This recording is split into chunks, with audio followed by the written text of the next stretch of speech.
Jean 21. C'est un petit peu long, je ne vais pas lire tout le chapitre.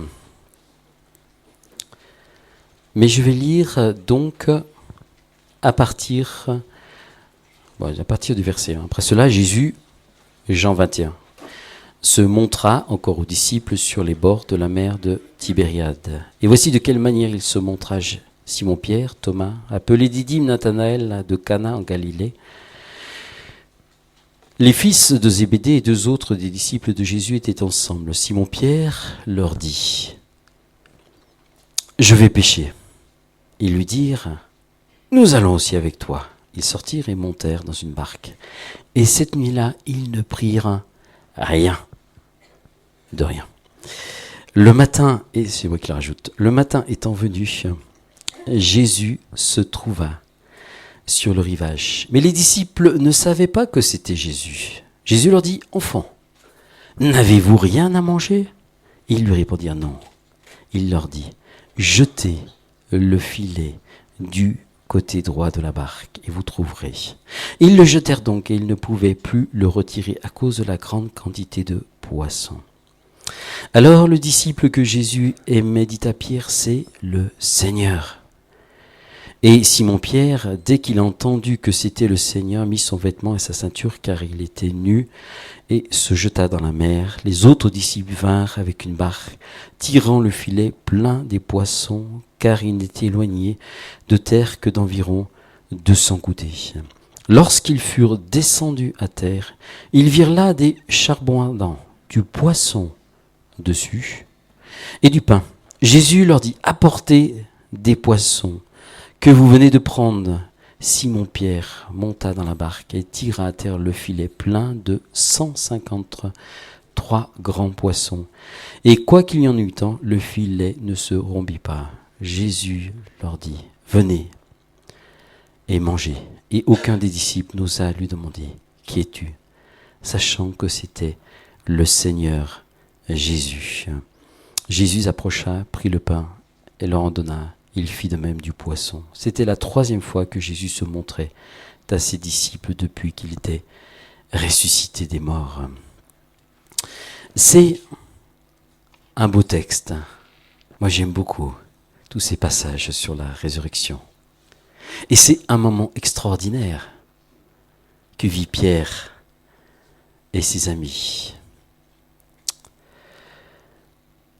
Quand on lit cette période, c'est vrai, de la résurrection, et quand on voudrait accorder tous les passages, il nous semble peut-être qu'il n'y a pas une synchronisation qui est juste entre les récits. Mais l'important, c'est de saisir la révélation du Seigneur dans ces moments-là. Et Jésus les rappelle pour se rendre à Jérusalem et se préparer à recevoir le baptême d'en haut. Ce qui explique d'ailleurs qu'il y a eu ces nombreuses apparitions. Parce qu'à la croix, après la croix et même avant la croix, au moment de l'arrestation, tous s'éparpillent et se dispersent.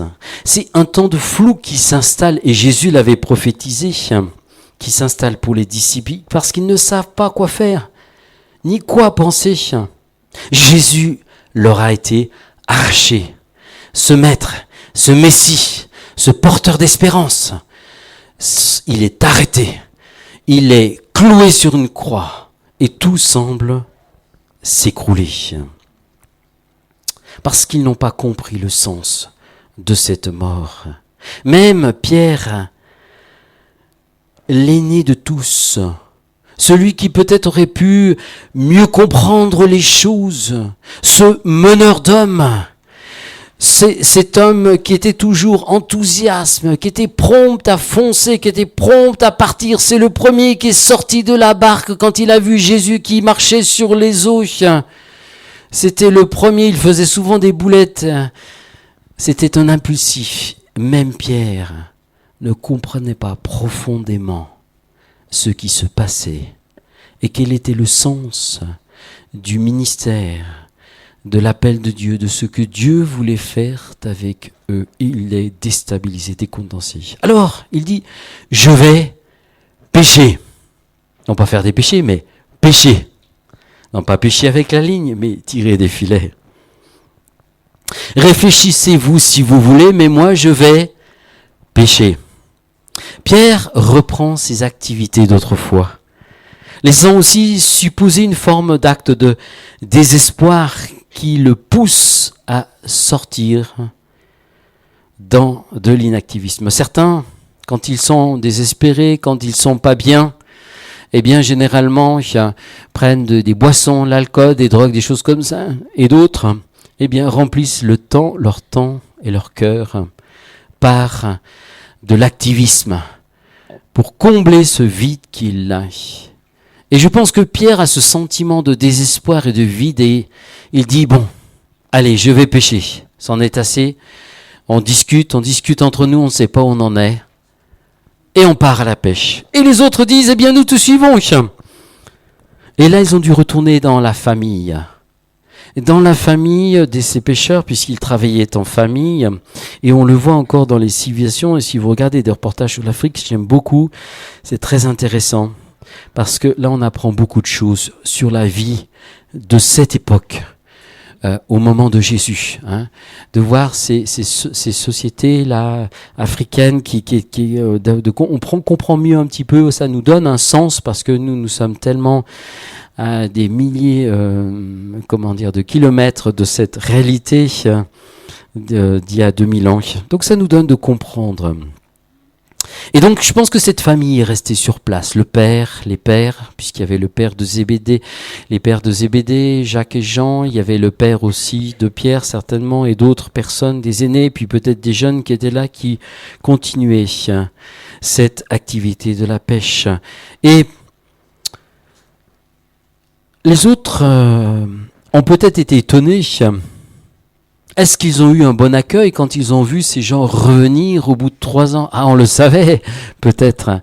Ah, on le savait, ce Jésus que vous avez suivi, peut-être. Ils se sont dit, en riant, bon, allez, venez, on vous accueille. Mais, ouais, on savait bien où ça allait donner.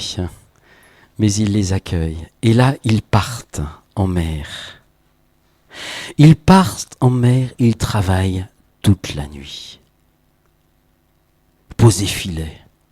Vous savez, je ne pense pas que l'apôtre Pierre et tous ceux qui étaient avec lui avaient perdu les techniques de pêche. C'est comme le vélo, ça ne se perd pas.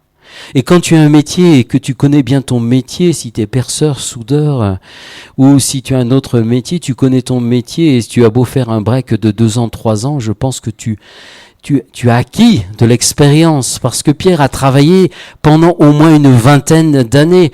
Il a certainement commencé avant l'âge de 10 ans, et quand il a été touché par Jésus, il avait au moins 30 ans. Donc il avait au moins 20 ans, voire 25 ans de pêche, parce que tout petit, les enfants étaient emmenés dans les canots et ils apprenaient les premiers rudiments de la pêche. Et là, cet homme, malgré toute cette technicité, malgré toute cette expérience, malgré tous les efforts qu'ils ont dû mettre, ils ont travaillé, ils ont lancé des filets à droite, à gauche, ils ont travaillé toute la nuit et ils sont revenus bredouilles. J'écoutais un reportage sur TV5 et j'aime beaucoup. Vous me dites, il doit regarder beaucoup la télévision, mais j'aime beaucoup des fois les reportages très intéressants. C'était une pêche en mer avec des crabes dans les mers du Nord. Les gens partent pour 3 à 6 mois. C'est une pêche qui est dure, ils assument des cartes, il y a des équipes qui se relaient, ils travaillent la nuit, le jour, et vous savez, les journées sont courtes là-bas. Ils lancent des filets et des fois, ça arrive qu'ils n'arrivent pas, ils prennent 2-3 crabes, mais donc ils sont obligés de chercher quels sont les bons filons, là où il y a des bons, là c'est des crabes, mais ça peut être aussi de poissons. Cet homme qui savait où étaient les bancs de poissons, cet homme-là revient avec son équipe et il les bredouille. Rien, pas un poisson, la galère. Et comment on va manger maintenant? Et comment on va faire vivre la famille? On a travaillé avec Jésus. Cela marchait bien pendant 3 ans. Puis tout s'arrête. On repart en mer et on revient sans une prise. Pierre devait être assez penaud. Parce que c'est lui, comme à son habitude, qui avait entraîné cette équipe dans cette galère. Alors, un inconnu arrive sur la plage et s'adresse à eux. Est-ce un mendiant? Il est à 200 stades, environ 95 mètres de la rive. Et peut-être que le soleil les aveugle, vraiment, ils n'arrivent pas bien à reconnaître qui est Jésus parce qu'ils l'ont déjà, il est déjà venu à eux, il leur a déjà apparu, ils ne le reconnaissent pas. Et cet homme s'adresse à eux et leur dit, enfants, n'avez-vous rien à manger? Ils entendent cette voix, cet homme qui dit cela. Et Pierre devait être surpris d'entendre la voix de cet homme. Comment? Un homme comme ça qui ose commander mon équipe et me donner des ordres, moi qui suis un homme de la mer. Oh, Pierre était un homme fier. Moi qui a de l'expérience de la marine et qui a aussi de l'expérience, parce que c'était une mer, la mer de Galilée, même si c'est une mer intérieure, elle peut être très agitée, et qui a une expérience de la pêche. Pierre sait aussi que quand on pêche, eh bien, des fois on ne voit pas des bancs de poissons qui passent à côté de nous. Et c'est pour ça qu'on y va des fois avec plusieurs barques, surtout à l'époque on n'avait pas tous les radars, les sonars et autre chose. Quand vous plongez, moi je fais un petit peu d'apnée, quand vous plongez, des fois c'est assez amusant, vous plongez dans un endroit, et puis à un moment donné vous retournez, oh, tiens, il y a plein de petits poissons qui vous suivent, ils s'amusent avec vous, des fois vous sentez quelque chose qui vous touche les pieds ou chatouille, continuez un tout petit peu, puis après les poissons, eh bien ils retournent, ils se retournent, ils font un tour, ils tournent, et des fois vous passez comme ça au milieu d'un banc de poissons. Pierre sait cela. Alors il se dit, peut-être, on va encore tenter cette chance. Mais pourtant, quand même, quel est cet homme qui a l'air d'être un aîné? On va l'écouter parce que c'est un aîné. On va l'écouter. Et on va jeter le filet. Et vous remarquez dans ce texte, parce qu'on peut le mettre aussi en correspondance avec le texte de Luc 5, Jésus dit, jetez le filet. Oh, il a compris, le Seigneur. Parce que dans l'expérience où la première fois il a interpellé Pierre, qu'est-ce qu'il leur a dit? Jetez les filets. Mais les disciples aussi là avaient travaillé toute la nuit sans rien prendre. Et les disciples, qu'est-ce qu'ils avaient fait? Ils avaient jeté un filet. Vous savez, jeter déjà un filet, c'est déjà un sacré boulot, parce que c'est des grands filets, il faut pas les emmêler, et puis ensuite, il faut savoir bien les récupérer, parce que sinon, si vous emmêlez tout, c'est après une grosse galère pour tout démêler. Si vous regardez, vous allez des fois voir un peu ce qui se passe dans les ports de pêche près des mers. Donc Jésus est prudent, jetez le filet du côté droit. Jésus sait. Est-ce qu'il voit avec ses yeux? Je ne pense pas. Mais c'est la parole de la révélation. Jetez le filet du côté droit. Non pas en avant, non pas à gauche, non pas à droite. Mais là, c'est précis. C'est la parole de la révélation. C'est la parole de Dieu qu'il aurait donnée à ce moment-là. Et Pierre, bon an, mal an, avec ses copains, jette le filet. Après tout, se disent-ils, c'est un dernier essai, ça ne coûte rien. Ils le firent. Et le filet fut rempli de 153 gros poissons. Oh, certains se sont amusés à épiloguer sur ces 153. Qu'est-ce que ça veut dire? Il y a très peu de symboles dans ce 153, mais le chiffre est intéressant. Parce que le chiffre fixe quelque chose. Le chiffre fixe que l'action de Dieu s'est passée à ce moment-là. Que la parole de Dieu de révélation a été manifestée. Et que la pêche a été vraiment fructueuse. Et il y a eu 153 poissons. Et merci à celui qui a noté cela, ce commentateur, pour dire, voyez, c'était pas 50, 100, mais 153 grands poissons. La précision de la parole de Dieu. L'expérience de Pierre, c'est l'expérience de la révélation de Dieu dans son quotidien, la marque de la pensée et directionnelle de Dieu qui va impacter sa vie, son œuvre, son ministère. Pierre avait été touché la première fois par une expérience similaire. Suite à un échec, toute une nuit où il a pêché sans rien prendre. Et cette pêche miraculeuse qui est citée dans l'évangile de Luc chapitre 5, alors que là il a accordé à Jésus de monter sur sa barque. Oh, c'est un prêcheur, on va le laisser monter parce qu'il me demande de monter sur cette barque. Et vous savez que Jésus s'est mis sur cette barque pour prêcher à tous ces gens qui l'écoutaient sur le rivage. Et quand vous prêchez sur l'eau, la voix porte, surtout si l'eau est calme. Donc c'était plus facile. Jésus connaissait les techniques de la sono. Et là, donc, il accepte. Et puis, Jésus dit à ce fameux Pierre, écoute, jette-le des filets. Pierre est pas très convaincu, il jette un filet. Et là aussi, il a une grosse pêche. Et cet homme a été confondu. Cet homme qui se sentait pécheur. Parce qu'il avait envie de dire, retire-moi parce que je suis un homme pécheur. Il a compris. Son cœur a été brisé, son cœur a été touché. Cette première pêche miraculeuse a brisé son cœur d'homme pécheur et lui a fait comprendre, qu'il était le Fils de Dieu, le Roi des rois, le Seigneur des seigneurs. Mais cette deuxième pêche va le toucher pleinement.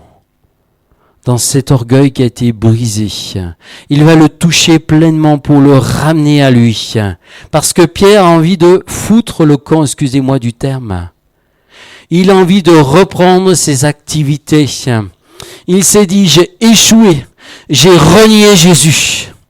Moi qui faisais le malin et qui disais avant la croix aussi, tous t'abandonnent. Tu regardes Jésus regarde tous ces gens qui sont là. Tes disciples, ceux-là qui se nommés, mais les autres aussi. Ceux-là, même si tous t'abandonnent, moi je t'abandonnerai pas. Le premier à le lâcher, le premier à le renier, c'est l'apôtre Pierre. Oh, bien sûr, Judas a trahi Jésus et il en est mort. Mais le premier à le lâcher, et celui qui l'a pas lâché, c'est le disciple que Jésus aimait. Le petit Marc appelé Jean. Ce disciple qui quelque part gênait les autres parce que Jésus, je pense, l'aimait parce qu'il était peut-être le plus petit, peut-être qu'il avait 13 ans, 14 ans, 15 ans, c'était un ado. Il prenait soin de lui et puis il y avait une relation qui s'était créée entre lui et Jésus. Des fois on se dit, mais Dieu n'a pas normalement de chouchou, mais pourquoi cette relation ? Je crois qu'il y avait une relation d'intimité, parce que cet homme, Marc Jean, qui avait peut-être besoin d'un protecteur, mais je crois qu'il recherchait une intimité profonde avec Jésus. Et c'est pour cela que Jésus l'aimait. Et de là a découlé son ministère de prophète. Parce que cet homme, ce jeune homme qui se penchait sur le sein de Jésus, a été un homme qui a cherché la proximité, la présence de Dieu. Et de là a coulé son ministère. Pierre a renié Jésus. Et Jean, lui, il est resté au moment de l'arrestation.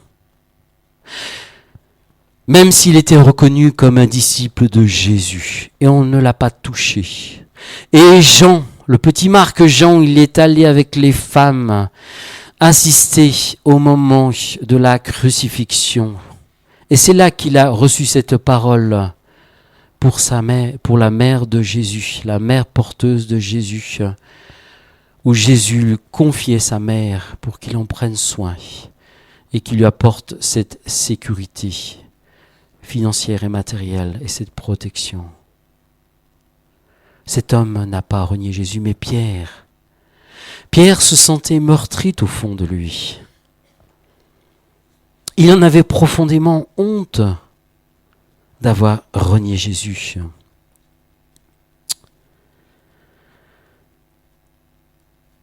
Il avait ce sentiment qu'il était là et qu'il devait se souvenir profondément qu'il avait abandonné lâchement Jésus. Vous savez, aujourd'hui nous louons le Seigneur, nous le bénissons. Mais demain, et je fais une parenthèse, s'il y en a la persécution, qu'est-ce que nous serons? Comment serons-nous? Je pense qu'une des meilleures choses, c'est si nous cultivons cette intimité avec Jésus. Je ne vous endors pas? Ça va? Je ne vous endors pas? Ça va? Je vois que certains ont l'air de... Cette intimité qui nous fait tenir. On peut se poser la question. Pierre était avec ce sentiment. Vous savez, des fois, je ne juge pas, moi. Des fois, nous prions aussi pour les chrétiens persécutés. Nous avons une fois vu aussi des témoignages, pas nombreux, mais de gens qui avaient renié, qui étaient revenus au Seigneur. C'est pas facile, des fois, la persécution. La persécution de la Russie, la Roumanie, et puis celle qui se passe encore en Chine et dans d'autres pays. C'est pas facile. Il y a un très beau témoignage africain, je ne sais plus le titre, que j'ai lu, d'une sœur qui a été persécutée de façon douloureuse, horrible. Elle en est sortie. Elle a donné un beau témoignage. Mais là, c'était pas la persécution, c'était une pression qui était là. Et Pierre a cédé devant cette pression. Et le Seigneur est là. Le Seigneur est là, sur le rivage. Il lui dit, jette le filet. Il veut le rappeler à lui. Il ne l'a pas abandonné. Peut-être que nous avons eu nos moments, je dirais, de détresse. Nos moments où nous avons eu envie peut-être de tout lâcher. Nos moments où nous sommes partis complètement de l'autre côté. Jonas a un appel et il file. Le Seigneur le rattrape. Hop, cloc, un gros poisson. Allez, tu vas revenir à moi.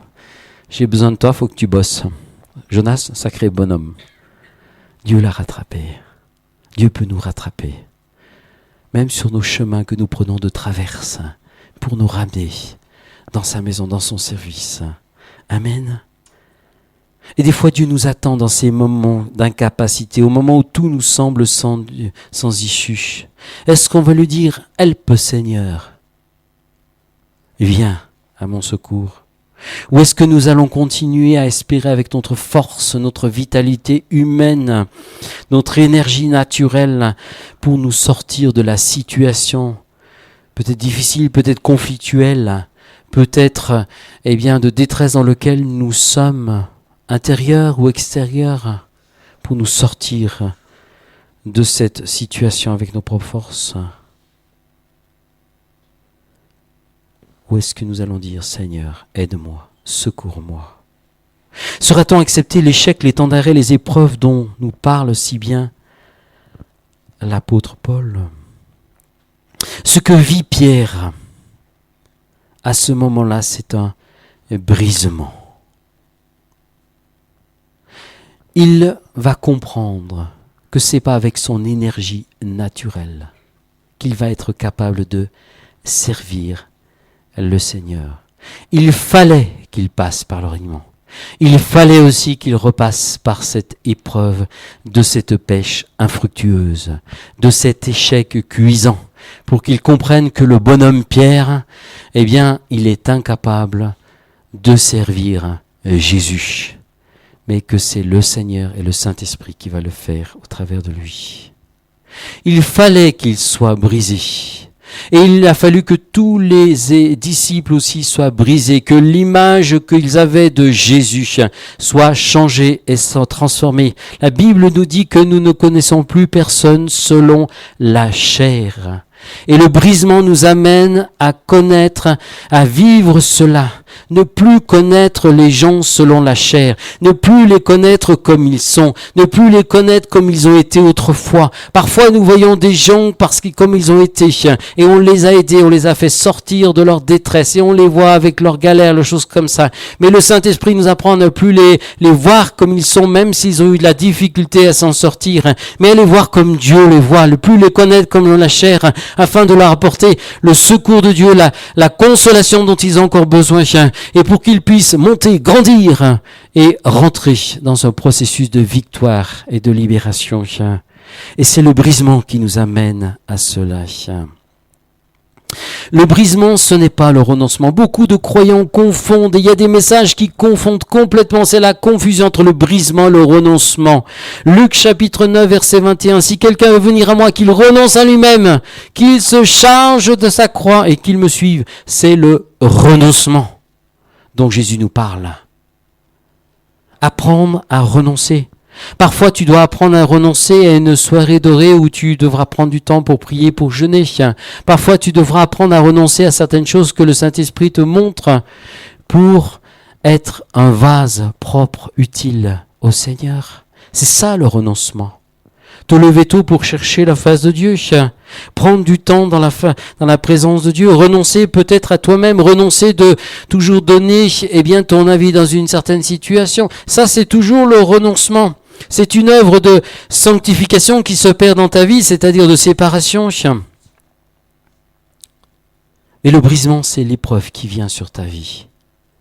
Et Dieu veut agir des deux façons. Renoncement et brisement. Des gens disent « Ah Seigneur, brise-moi ». Je pense que quand ils l'ont fait une fois, ils ne le font plus 2 fois. Mais il est important. Il est important que l'on connaisse le brisement dans notre vie.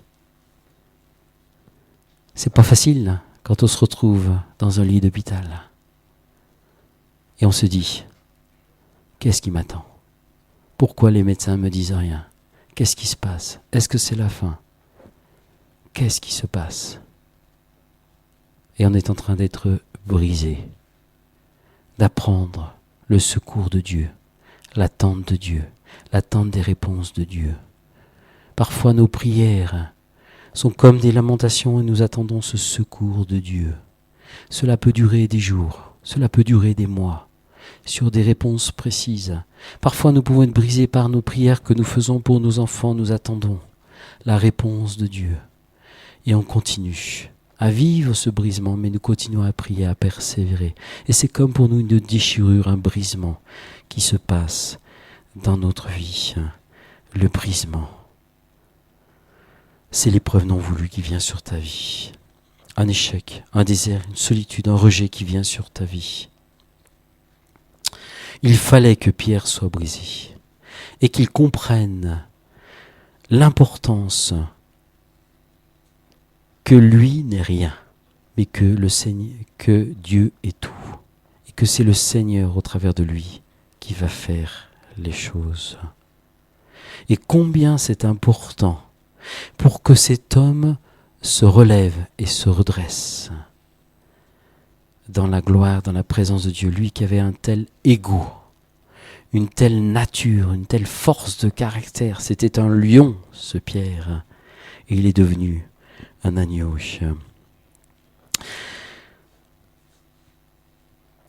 Paul nous parle aussi de cet brisement. Paul connaîtra l'arrestation, la prison, les coups, tout cela pour l'évangile. Il devra compter sur son secours. Pierre est brisé cette nuit-là. Et c'est un échec amer. Et il va en ressortir victorieux parce que Jésus vient. Avec cette parole de résurrection, cette parole de révélation, cette parole qui va le relancer, cette parole qui va le repropulser dans l'œuvre de Dieu. La seconde pensée, c'est de comprendre que la parole du Seigneur peut venir après un moment d'attente. Je crois que c'est Jérémie qui dit si la révélation tarde, attends-la.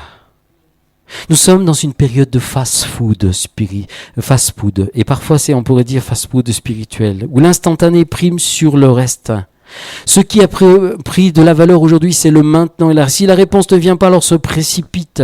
Il y a des mariages, des échecs qui échouent parce que les gens se sont précipités. Moïse en est un exemple très fort. Il avait reçu cet appel. Et à un moment donné, il voit cet Égyptien qui bat son frère hébreu. Et lui, il réagit. Il le blesse, il le tue. Il se bat avec lui. Il est écarté de l'appel. 40 ans dans le désert. Dieu l'appelle au bout de 40 ans. Il est en train de garder les brebis, les boucs. Il l'appelle. La vision du buisson ardent, qui est une image de ce buisson qui ne brûle pas, qui ne se consume pas. Lui, en un jour, il s'est complètement consumé. Il avait la force de Dieu. Il pensait qu'il y avait un appel. Il voulait libérer son peuple. En un jour, il s'est consumé. Là, ce buisson ne se consume pas. Qu'est-ce qui se passe? Pourquoi ce buisson ne brûle pas dans ce désert? Et pourquoi il n'y a pas de feu sur ce buisson? Il comprend que c'est pas la force. Comment dire que il y a une force qui est là, qui agit dans le buisson. C'est la force de Dieu. Et avec cette force de Dieu, si elle vient dans ton cœur, alors tu ne te consumeras pas. Tu ne seras pas brûlé dans l'épreuve. Et alors tu seras tenu dans l'épreuve. Et alors tu auras cette force qui va sans cesse te renouveler pour que tu accomplisses ces œuvres. Et la fatigue, eh bien, ne sera pas constante dans ta vie parce que tu seras comme porté, renouvelé. Moi, il y a eu des temps où il y a eu vraiment où je devais donner, je pense plutôt en Afrique, mais aussi à d'autres moments où des fois il y avait cette fatigue qui venait et je dis Seigneur, help Seigneur. Et ouf, la force de l'esprit, le buisson, la présence de Dieu. Son esprit est un esprit de force, d'amour et de sagesse. Et cet homme est choqué de cette vision. Et cet homme est appelé. Et quand il sent l'appel, il dit oh là, j'ai donné. Envoie qui tu voudras. Il lui dit non, c'est toi. Pourquoi c'est toi que j'envoie? Parce que t'as plus aucune, quelque part, saveur. T'as plus aucune, peut-être même, je dirais pas, non, le mot est pas juste personnalité. Tu n'as plus cet ego très fort. Tu as bien sûr, il avait encore une sacrée personnalité, le papa Moïse. Mais tu n'as plus l'envie. C'est plus ta chair. C'est moi qui vais conduire les choses. Amen. C'est moi qui vais conduire les choses.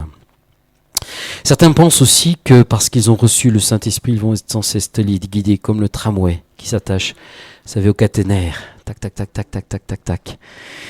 Ils pensent toujours avoir la certitude, la révélation. Il leur arrive de dérailler, de prendre leurs idées, leurs pensées humaines qui leur viennent dans la tête pour des pensées spirituelles qui les entraînent dans les corps. C'est une confusion. Il faut que la parole de Dieu, comme la révélation, la parole de Dieu soit présente pour nous canaliser, nous aiguiller, nous donner du bon sens. Et le Seigneur peut donner une réponse par sa parole, aussi par sa parole, où on va sentir le texte, le corps du texte qui va se détacher, ça va être une parole d'encouragement, un réma de Dieu pour notre vie, amen, où nous allons sentir la direction et où nous allons avoir cette confiance de Dieu pour aller de l'avant. Il y a des temps de sécheresse, il y a des temps de désert, il y a des temps de souffrance, il y a des temps de mise à l'écart. Je l'ai vécu. Peut-être j'en vivrai d'autres, je ne sais pas. Mais tout cela est bon, parce que Dieu nous forme au travers de cela.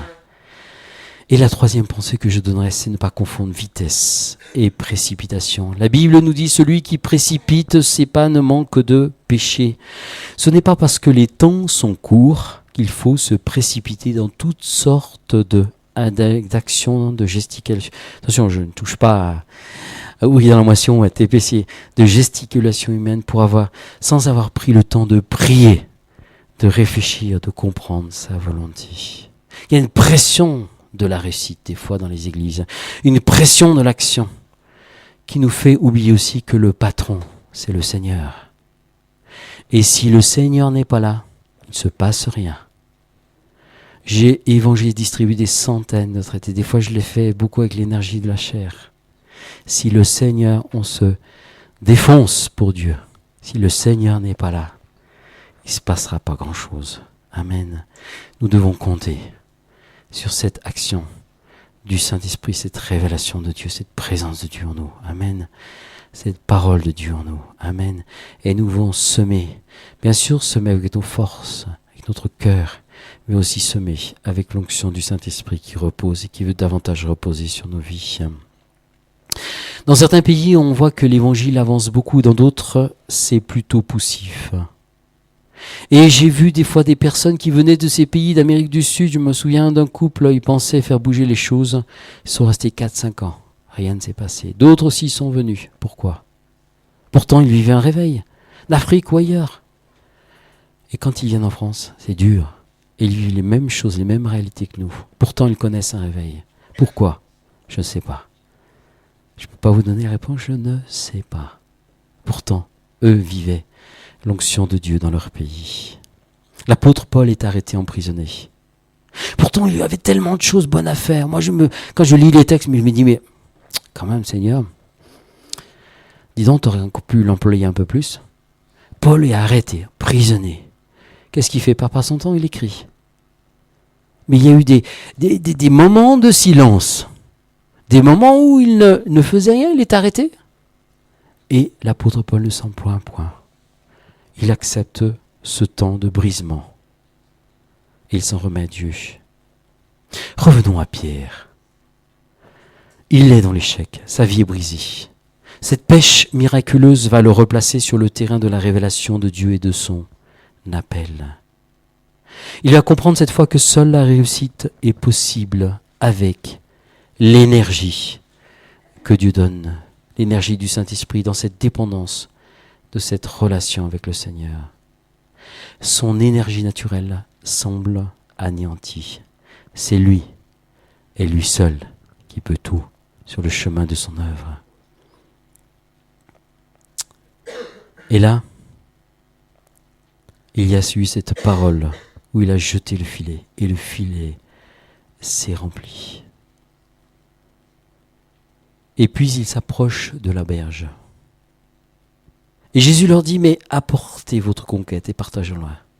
Et cette image, je l'aime beaucoup parce que c'est une image prophétique. C'est une image prophétique où Jésus a tout préparé. Il y a le feu, il y a les poissons, il y a le pain. Jésus a tout préparé sur la rivage du ciel. Il nous attend. Nous sommes peut-être sur la mer en train de galérer, de travailler. La mer, c'est le symbole du monde. Mais il y a une rivage, une plage où Jésus nous attend. Et il a tout préparé. Il est dit dans un texte que nous allons goûter des vins goûteux, de bons mets succulents. Jésus a préparé. Et c'est la fête, c'est les noces de l'agneau. Et il nous attend sur ce rivage. Quelle belle image prophétique, cette rivage. Apportez vos fruits, apportez votre récolte, apportez votre conquête et partageons-la ensemble. Est-ce que nous sommes à son écoute pour comprendre sa volonté ? Est-ce que nous acceptons dans notre vie des fois des moments difficiles, délicats dans notre vie, et que nous comprenons que ça a un sens pour nous. Ça a un sens. Il y a des tournants que Dieu veut nous faire passer. Il y a eu des moments d'échec qui sont dans ma vie qui, je ne comprenais pas. Des fois, je pestais contre Dieu. Et après, j'ai compris le sens. Ah, ça se voit pas toujours, hein. J'ai une sœur qui est des fois surprise, qui me regarde. Mais il y a des choses comme ça. Mais il fallait que je passe par ces choses. Et il faudra certainement que je passe encore par d'autres chemins. Et on voit plus loin dans ce texte, ce qui est intéressant, c'est qu'il y a une discussion qui s'installe. Et Jésus dit, et je le reprends parce que ça a été dit dans la prière, j'aime beaucoup aussi ce passage. Jésus regarde Pierre et il lui dit, m'aimes-tu ? C'est un regard d'amour qui est fixé sur lui. Non pas un regard de jugement, non pas un regard de reproche, non pas un regard accusateur. Et là, l'apôtre Pierre regarde Jésus. Je pense qu'il devait être complètement dévisagé, qu'il devait être comme cloué, comme momifié devant ce regard de Jésus. Et il lui dit timidement, Seigneur, tu sais que je t'aime. 3 fois cette même parole. Et Jésus est en train de sonder le cœur de cet homme. Et chaque fois, il y a cette même parole, m'aimes-tu? Et à la fin, il dit, Seigneur, tu sais toutes choses. Tu sais toutes choses. Tu sais que je t'aime. Oh, il n'est plus le fier qu'il était auparavant. Il n'est plus cet homme, oui, tu sais, de toute façon, je t'aime. Je me relèverai toujours. Tu sais toutes choses. Mais tu sais qu'au fond, je t'aime. Peut-être ce matin, tu te dis, oui, j'ai eu des travers. Mais Jésus te dit, est-ce que tu m'aimes? Que ta réponse soit de dire, Seigneur, tu sais toutes choses. Seigneur, tu sais toutes choses. J'ai tellement compris que j'étais pas grand-chose. Mais Seigneur, tu sais toutes choses. Et tu sais que je t'aime. Alors on peut faire équipe avec toi. Alors on peut repartir. Alors on peut se relancer. Mais c'est toi qui vas conduire les rênes. C'est toi qui vas conduire les choses. Et peu de temps après, une seule prédication. Et c'est ça que j'aime moi chez l'évangéliste. Parce que alors l'évangéliste, c'est incroyable. Une seule prédication qui n'est pas du tout adaptée. Enfin, il parle de choses qui est incroyable. 5000, puis ensuite 3000. Je connais un frère, une fois, c'était dans une pastorale. Il y avait du monde, c'était le temps de Pierre Truchel. 2 soirées. Le premier soir, c'est un enseignant, très bon enseignant en France. Docteur de la parole de Dieu. Pas dire son nom, mais très bon message, structuré, super. Un appel, même pas 10 personnes. Pourtant, il insistait. Même pas 10 personnes. Le lendemain, un frère, je ne sais plus si c'était des îles Martinique, Guadeloupe ou africain, je ne sais plus. Le frère, j'ai dit, oulala, le message. Oulala. Je m'ennuyais un peu à mourir. Il rigolait tout seul. Racontait des bêtises. Mais alors, un message qui n'était pas du tout structuré. Le gars fait un appel. 100 personnes qui se lèvent. Alors là, Seigneur, j'ai dit, ça va, j'ai compris. J'ai compris. Quand Dieu fait lever un évangéliste, des fois, il ne s'occupe pas trop du message parce que c'est l'onction qui est sur cet homme qui passe et qui touche les cœurs. Et c'est ce que j'aime chez les évangélistes.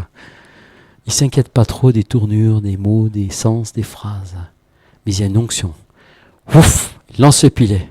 153 poissons. Amen. Que Dieu puisse lever au milieu de nous aussi beaucoup d'évangélistes. Amen. Un homme qui a compris. Un homme qui est comme dévisagé par le regard de Dieu, mais c'est un regard d'amour. Ce matin, il y avait une note particulière de l'amour de Dieu. Il y a une direction de l'amour de Dieu. Amen. Et c'est pour toi, mon frère, ma sœur. Pour toi qui es jeune aussi. Tu as besoin de connaître l'amour de Dieu. De connaître cette profondeur de l'amour de Dieu. Qui va t'impacter. Qui va faire de toi un héros pour lui. Pour son service. Pour sa gloire. Amen. Seigneur, merci. Merci pour la richesse de ta parole. Merci pour ces passages. C'est tellement riche.